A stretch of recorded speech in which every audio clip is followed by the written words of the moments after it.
اور وہ دن بھی آ جاتا ہے جب ریشم رخصت ہو کر اپنی خالہ کے گھر آ جاتی ہے اور ریشم کو اسی کمرے میں لا کر بٹھایا جاتا ہے جس کمرے میں ریشم کے ساتھ یہ سب کچھ ہوا ہوتا ہے۔ اسی کمرے میں تو میں کچھ مہینے پہلے بھی آئی تھی اور کیا ہوا تھا، اور یہاں ریشم کو وہ ساری باتیں یاد آ جاتی ہیں اور تبھی عدنان بھی اندر آتا ہے اور عدنان ریشم کو دیکھ کر بہت خوش ہوتا ہے کیونکہ ریشم بہت زیادہ خوبصورت لگ رہی ہوتی ہے۔ ریشم، آج تم بہت زیادہ حسین لگ رہی ہو۔ میں نے سوچا بھی نہیں تھا کہ اتنی خوبصورت اور اتنی پیاری سی لڑکی میری شریک حیات ہوگی۔ لیکن سنو ریشم، میں اپنی نئی زندگی شروع کرنے سے پہلے اپنی پرانی زندگی کے بارے میں تمہیں کچھ بتانا چاہتا ہوں۔ میں نہیں چاہتا کہ میں اپنی نئی زندگی جب شروع کروں تو اس میں میرا ماضی مجھے سانپ بن کر ڈسے، اس لیے میں تمہیں سب کچھ بتا دینا چاہتا ہوں۔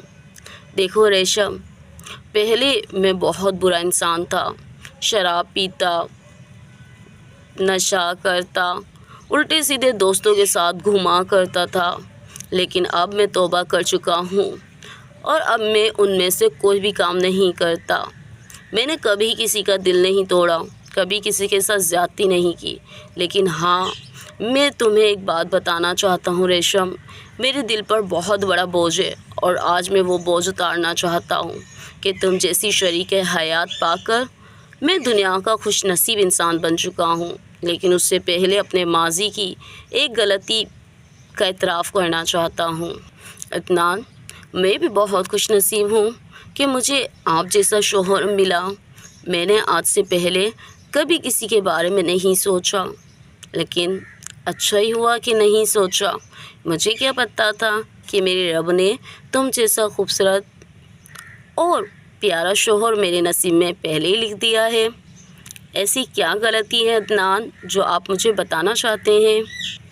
آج سے کچھ مہینے پہلے تمہیں یاد ہے جب رانی کی شادی تھی تو میں رات کے وقت کمرے میں آیا اور میں اس وقت نشے میں تھا اور مجھے پتہ ہی نہیں چلا، اور جیسے ہی میں اپنے بیڈ پر لیٹا تو مجھے کسی کے ہونے کا احساس ہوا، اور تمہیں پتہ ہے اس وقت شیطان مجھ پر غالب آ گیا اور مجھے پتہ ہی نہیں چلا کہ میں کیا کر رہا ہوں۔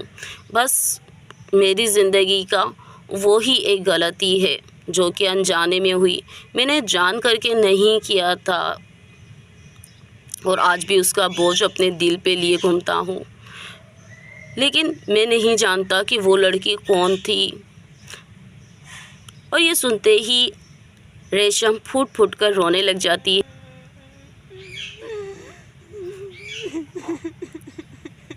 ارے ریشم، تم کیوں رو رہی ہو ایسے؟ پلیز مجھے معاف کر دو، میں نے جان کر کے نہیں کیا تھا۔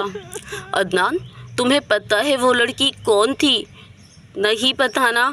تو آدھا تو تم نے بتا دیا، پورا میں بتا دیتی ہوں۔ تم جانتی ہو وہ لڑکی میں تھی جس کو تم نے دیکھا بھی نہیں اور جس کو تم نے تار تار کر دیا، اور تمہیں پتہ ہے کتنی اذیت سہی ہے میں نے۔ کیا واقعی؟ ارے واہ، واقعی تم تھی وہ لڑکی؟ ارے تو پھر گناہ کیسا؟ ارے تمہارا نکاح تو مجھ سے بچپن میں ہی ہو گیا تھا، اور اگر میں نے سب کچھ کیا بھی، تمہیں ہاتھ لگایا بھی، تو وہ گناہ تو نہیں تھا، تو میری منقوا تھی، جائز تھی ہر طریقے سے۔ اور اب تو میں بہت زیادہ خوش ہوں کہ میں نے کوئی غلطی نہیں کی، مجھ سے کوئی گناہ نہیں ہوا۔ شکر ہے خدا کا کہ اس نے مجھے اس گناہ سے بچا لیا۔ ہاں، تم تو گناہ سے بچ گئے عدنان، لیکن سوچا ہے اس گناہ کا کفارہ اب پوری زندگی ہماری بیٹی کو ادا کرنا پڑے گا، اور میں تو یہ بھی نہیں جانتی کہ ہماری بیٹی کہاں ہوگی، کس حالت میں ہوگی اور کس کے پاس ہوگی۔ پوری زندگی روتے رہو گے تم بھی اور میں بھی کہ ہماری گناہ کی سزا ہماری بیٹی کو ملے گی۔ ارے یہ کیا کہہ رہی ہو ریشم؟ کیا کہہ رہی ہو؟ میری بیٹی بھی تھی؟ او خدایا، یہ میں نے کیا کر دیا؟ اے میرے رب، میری بیٹی کی حفاظت فرمانا۔ میرے کیے ہوئے گناہ کی سزا میرے مولا میری بچی کو مت دیو، میری بچی کی حفاظت فرمانا، اس کے ناموس کی حفاظت فرمانا۔ اور یہاں عدنان پوری رات رو رو کے اللہ تعالیٰ سے دعا کرتا ہے کہ اللہ تعالیٰ اس کی بیٹی کی حفاظت فرمائے، اور یہاں پہ عدنان مسلسل روئے جاتا ہے۔ تب ریشم اس کے پاس آتی ہے۔ چپ ہو جاؤ عدنان، چپ ہو جاؤ، اب مت رو، اب تو جو ہونا تھا ہو گیا، بس اب تو ہم دعا کریں گے کہ ہماری بیٹی جہاں بھی ہو خیریت سے ہو، اور ہماری بیٹی کو ہمارا رب ہم سے ملا دے۔